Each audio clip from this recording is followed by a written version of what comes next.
everyone, it's Allie Marie King, and we're back with Lake of Voices. Let's continue on where we left off. It's been a while since I played. Anyway, let's get started. I will protect everyone on this trip. I will. We will make it through this. Then I step onto the dock and join them. Oh yeah, I forgot we had to make a choice. As soon as I step onto the wood, the temperature drops. The light of my lamp shines against the water surface, as reflective as a mirror. Until we reach land again, death is only one small mistake away. We fall into line with the guide leading the way. Margaret stays close to him, and I behind her, watching to make sure she doesn't slip on the slick, wet wood. Bamel brings up the rear. Each of us hold our lanterns in front of us, but it does little good. The fog is thick and nigh impenetrable, as consuming the light as if it hungry for it. Above the surface of the lake, it's deathly quiet. No longer is there the whispering wind, nor the sound of water lapping against the shore. It's just our own mismatched footsteps and the sound of my quickened breathing. My eyes drift back to the lake against my better judgment. It's no wonder there's not even the sound of water. With how still the surface is, it seems almost sturdy with the sheen of a black marble floor. I've heard rumors the water of Sinlos is heavier, more difficult to disturb than natural water. That just the weight of its oppressive cling is enough to keep someone down, even without them. Something even darker than the abyss of the lake flickers just below the surface, or at least I think it does. I turn my gaze to Margaret's back. It's better to stay focused. Hold on. I don't know about you, but this feels loud. Okay. Return. There we go. Fall back a bit. You're following me too closely. The guide is looking over his shoulder, addressing Margaret. Sorry. If someone gets pulled into the lake, they'll instinctively reach for anything to hold on to. Do not let that be you. Margaret's shoulders rise, and she nods with great seriousness. I understand. Thank you for the advice. He ignores her gratitude. You can speak amongst yourselves if you so choose, as long as you pay attention to where you're going. There is no worth in listening to the sounds out there. If there's anything at all, it'll only be Nixie trying to set you on edge. All right. Then, could you tell us your name? You didn't have a chance to properly introduce yourself, and I've only heard you being referred to as the guide. I don't have a name. He's facing the front again, his voice as expressionless as before. I have no way of guessing how he feels as he says this. It's probably not something he wishes to talk about. However, there was something else I wanted to say, so changing the subject is not difficult. Margaret, thank you for allowing us to join you. Margaret shrugs non-committally. It wasn't exactly up to me. The guide said he would take you. She hesitates, and then she looks tentatively over her shoulder at me. But thank you for saying that. It's appreciated. Well, she's not a complete jerk. Bemele and I will do our best to be an asset on this trip, rather than a burden. That's nice. I'm not afraid to be out here, though. Still, at least with your training, you should be able to take care of yourselves. It's comforting to know that everyone here is so confident in their abilities. Not enough to forget how terrible it feels to be over this lake. I am not sure if that is fortunate or unfortunate. Believing yourself to be secure doesn't mean that you are. Ooh. That's so creepy. As the conversation lulls, a new sound breaks through. It's the whispering noise again. It's the chatter of inhuman voices, and this time coming from all around us. Taking care of yourself is exactly what you need to do. The guide is speaking again, except louder, as if to cover the Nixie's voices over it with his own. Work to survive at all costs, and hope that everyone around you has enough sense to do the same. That's the only way you'll make it to the other side. Margaret nods in response, but I hear a grunt from behind Groups me. tend to go further when they work together to achieve the same goal. The guy doesn't say anything in response to Bemele's grumbling either. I'm not sure whether he didn't hear Bamele or whether he just didn't feel the statements made thus far are worthy of addressing. I have a feeling it's the latter. We go around a large bend in the bridge, part of it forking off to another way. I wonder how the guide knows which one of these essentially identical paths is correct when something in the corner of my eye catches I believe my I saw attention. something over there. Keep walking. No need to worry. The guide's voice is calm and level. I decide against pressing the issue, not wanting to set everyone even more on What edge. did he say? Perhaps not wanting the conversation to be caught by the guide, he speaks softly, though I couldn't quite hear him because of it. Ooh! No! I take my eyes off Margaret ahead for a moment to explain it to Bamele and stop dead in my tracks. Only one word is able to escape me in my stunned state. Behind. Behind Bamele stands another figure, looming in the darkness. Seeing my face, Bamele grabs the hilt of his sword. He whips around and staggers swiftly backwards. Several meters away, a crooked, twisted black figure hobbles its way toward us. Some kind of liquid drips off its head, curling around the edge of its face. It almost looks like it's crying, "Why are you not looking at the people in front of you?" Bamele backs up until he's standing beside me. The figure continues its slow advance, head jerking from one angle to another. Earth? Why are you not looking where the guide is? The guide's gonna leave you It's one of behind. them. Yes, Okay. Nixie that stumble across the bridges looking for opportunities.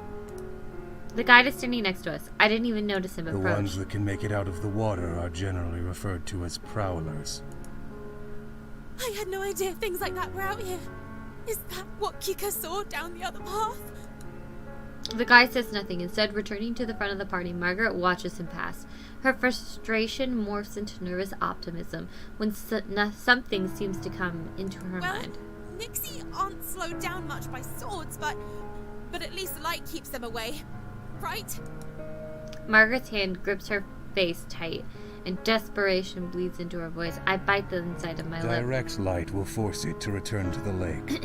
However, it'll try to drag the light, or you, down with it before it goes.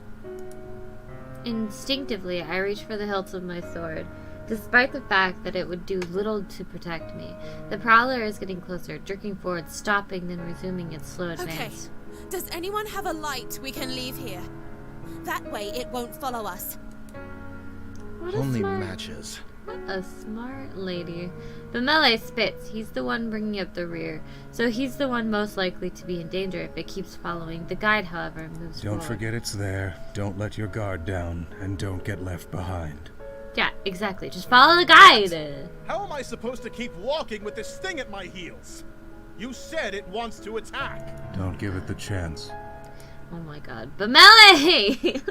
Bamele sputters in anger, and the guide summarily ignores him. I solidly grab hold of Bamele's upper Here. arm. I'll lead you like this, and you can keep your focus solely on the prowler.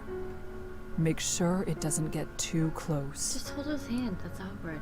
Bamele eyes the guide with unresolved hostility, but allows himself to softly sigh in relief.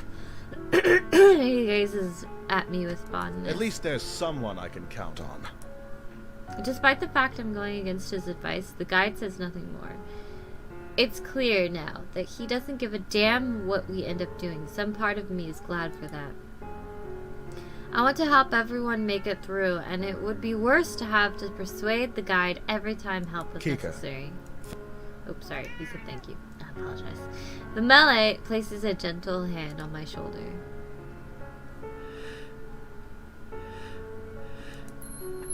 I feel the melee start to reciprocate his touch, but just as quickly a smile replaces his shock.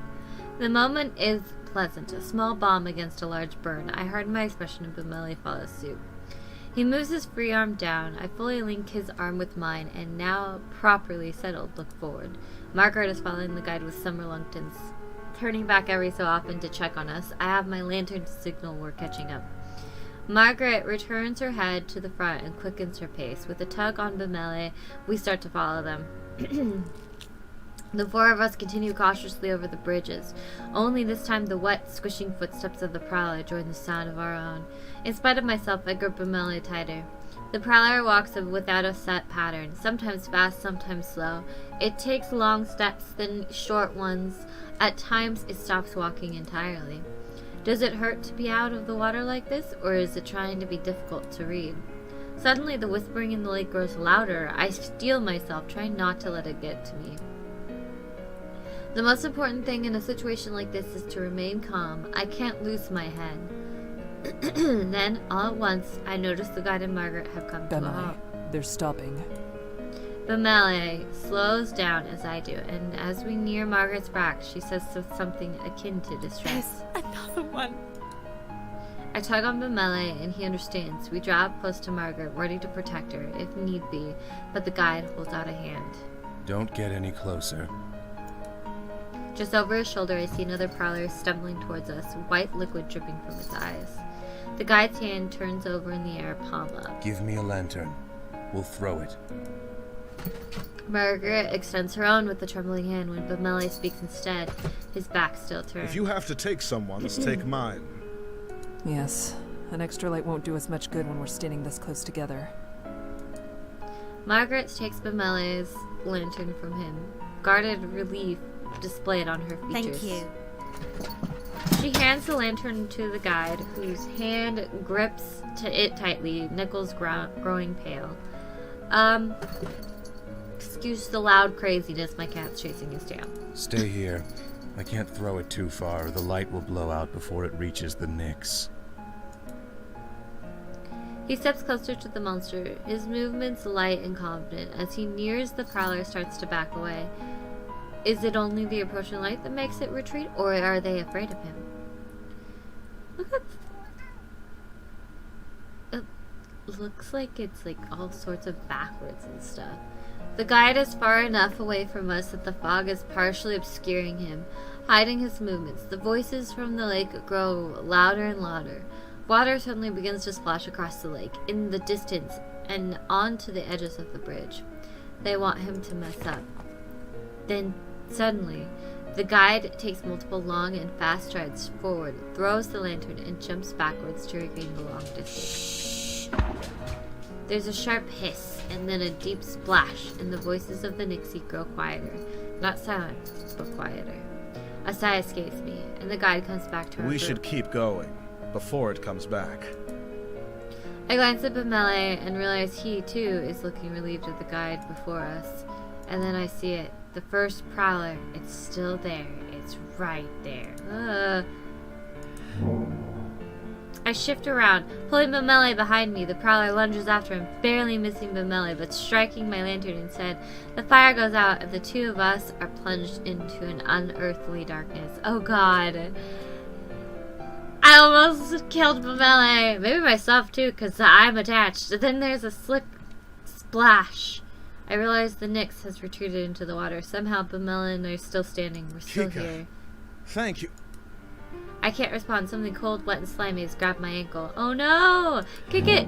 Kick it! I kick my leg out as fast as I can, and the Nyx's hold slips. It can't pull with the momentum I've gained against it. Margaret rushes to my side, her lantern hanging out towards the Nyx. The light brushes its face. We see it for an instant, its eyes wide, and then it slides back into the smooth surface of the water. Bemele grabs Margaret and I both, helping us towards the center of the bridge and cussing under his I only breath. looked away for 1 second. It's fine, Bemele. We're all fine. Are you actually alright? Margaret cocks her head down, examining my ankle, but there's nothing but a wet smudge around my trousers. I am fine.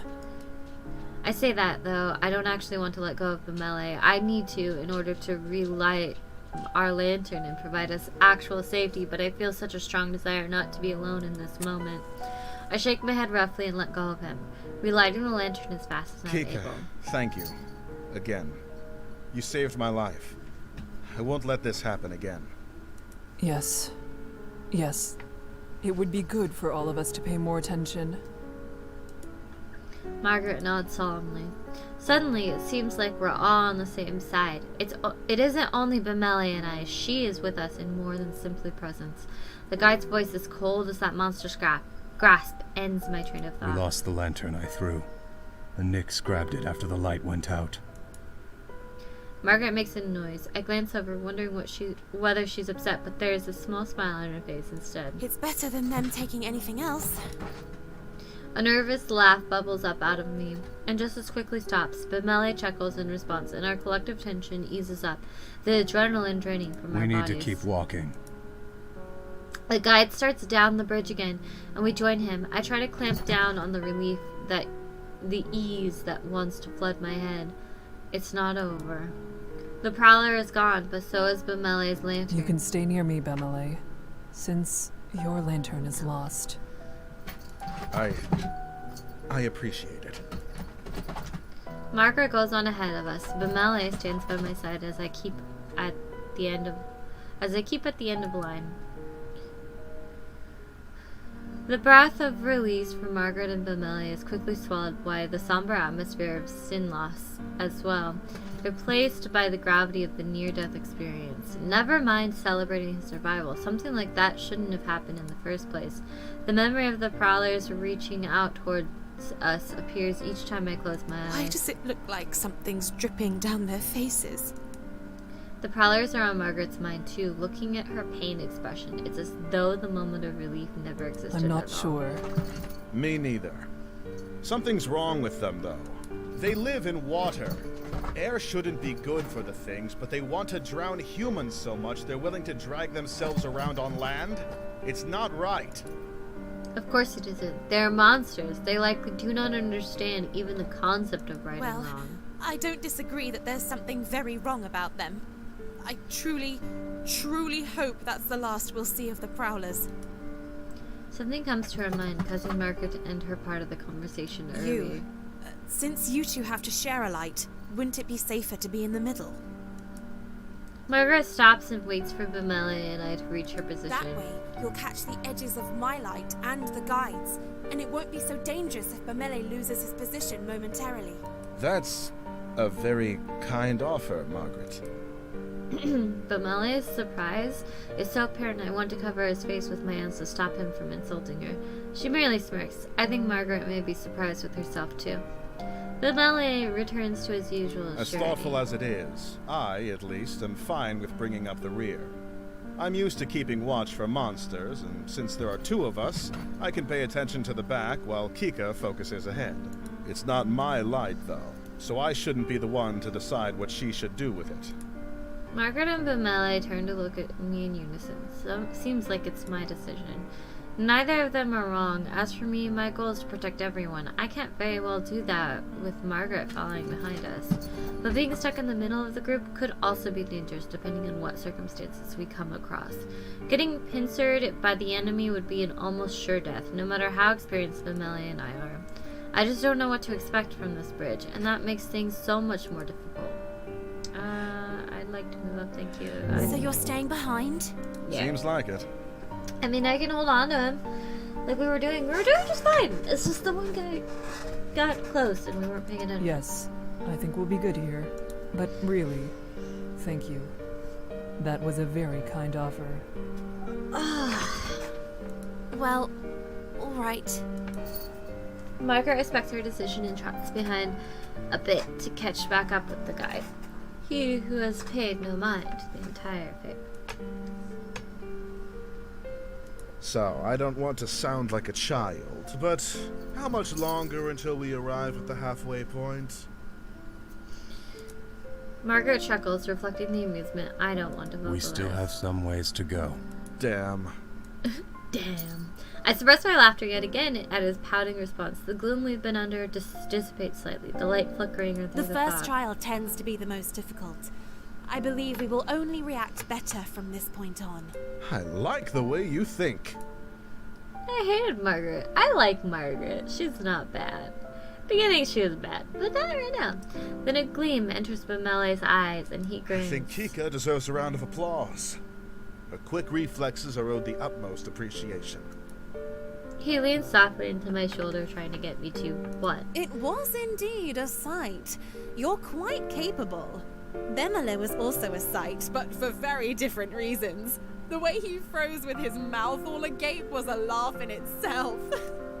Mameli shakes a fist at Margaret and mocking her, then shoots me an affection. You should know, she and I are usually on equal footing. The only reason you had footing at all is because she pulled you back. Mameli laughs, self-consciously scratching his head. That's very true. You can always count on Kika.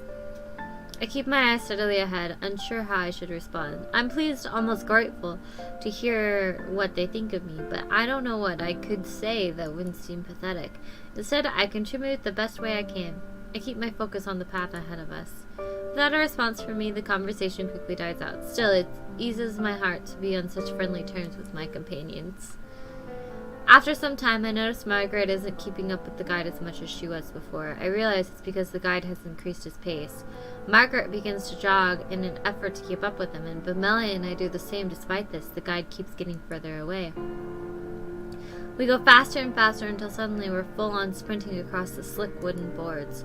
Figures in the dark fog fly past us at a blur, and it occurs to me the branching paths in the bridge appear to be sinking. I tried hard to swallow my racing panic. The guide shouts something, but it's drowned out by the frantic pounding of our footsteps. I'm trying to piece together what he said. Don't stop, turn. When he takes a masterfully sharp right down a different path, using his own momentum and the sleek wood to slide into the new direction with no loss of speed. Margaret must not have worked out the warning either, as she completely caught off guard by the guide's change in course. She runs straight ahead, past the turn, and continues down the path we've been following up until now. She clumsily begins to halt her momentum down the wrong bridge. Then I come to up the fork. I'm gonna turn. I make a hard turn, following the guide and leaving Margaret at the rear. But Mameli's footsteps stay as loud as they were before. He's made the turn, as close behind me as ever. Out of the corner of my eye, I see Margaret turn around to try to come back to us, only to have the bridge in front of her fall away. I slow down for a breath, feeling the impulse to turn back, but ignore it. There's no time. Margaret can make the jump, and then she'll rejoin us. I keep my eyes glued to the guide's back, ears perked for Margaret's footsteps approaching behind us, and then I hear it. A scream. I whip around, sliding to a stop. Margaret is sinking. The bridge she's on is sinking into the water. She's despairing. She didn't jump. What are you doing? Margaret's head shoots up, her face drained of all color. She stumbles near the edge of the bridge, staring at the placid water of the lake. Even from a distance, I can see her shaking. I can't say if it's from the bridge's descent or her own fear. She barely seems to remain standing. I swallow painfully. Margaret bends and tries to jump. She curves in a small arc, achieving more height than she should, and lands directly in the lake with a muted splash. Mameli starts beside me, but I grab his hand and pull. We start running again, leaving Margaret flailing in the water behind us. We don't need to watch this. We both knew exactly what will happen to her now. Margaret's anguished cries pierce the night, then the screaming stops. My legs grow weak. It isn't right, but I push myself to keep going. Mameli curses between heavy breaths, calling those things every foul name in his large book. I try to focus on the pounding of my feet, but my brain won't cooperate. Instead, I imagine Margaret's terror as she clawed to pieces by the Nixie. After everything, I didn't help her. We left her in the dark. As the night wears on, our strength rapidly fades. How much longer will this last? People have to rest sometime. Almost as if in response to my thought, the guide abruptly halts. I skid to a stop as well, sliding on the surface of the wood. Why did we stop? Mameli's voice is tired, but his guard is up. The guide doesn't answer, just stares at something slightly out of view. I step up to join him, following his gaze further down the path. Oh look, another person. There, curled in a little ball, illuminated by the lantern's light, cowers a person. His hands grip his head, and he rocks from side to side, mumbling It's a man. incoherently. I'm sorry. I'm sorry. I'm sorry. I couldn't. I just couldn't. Please. I'm sorry. I'm stuck with an array of questions. What is going on? Why would he wander out onto these bridges on his own? Did he make it this far by himself? Were there others with him? If that's somehow the case, I can't blame him for the state of shock he's in. The man stops mumbling. He glances above him, seemingly only just now having the strength to lift his head. His expression, the deepest sadness, along with the clear markings of terror and are scrawled across his face. I stared at him in shock, not sure what to do. Leave him. I snapped my eyes away from the man and instead to the guide's cold, implacable face. We can't just leave him here. Without light, it's certain he'll die. He won't make it regardless. The guide turns to look at us, his eyes seeming to glow from the closeness of his lantern. For the first time I feel comfortable in his Whoever presence. shelters him will only risk dragging themselves down with him. Leave him. I glance at my partner. Melee is outraged. I'm trying to think of some kind of compromise. When the guide speaks again, his voice If the cutting. man comes, then whoever is shielding him will have to remain at a distance from the rest of the group. Far enough that you can't see me, just my light. That is how you will travel across the bridges.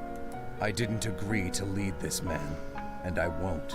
If you ask me to, I will leave you all behind. Adrenaline surges through my veins, and I tense up. It's a painful reminder that the guide isn't there to save our lives, but merely to show us the way.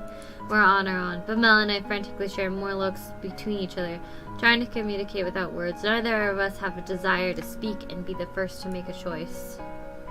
The man is standing now, though still hunched with his arms wrapped around himself, as if expecting a blow. He stares at the ground rather than at us. Because of this, I'm having trouble reading his face. What exactly happened to Are him? you well, stranger? Do you know where you are and why you're here? He glances up, not at me, but towards me, his eyes resting somewhere near my collarbone. I'm fine. You all can go on your way. Forget you even saw me here. That's absurd. You have no way to defend yourself. We can't leave you. Yes, I'm sure in your eyes I might not seem like much, but that's not exactly a fair shake. Maybe in a perfect world, every man would be as large as you. But that's not how things always go. Doesn't mean I'm defenseless. The man's response is meandering.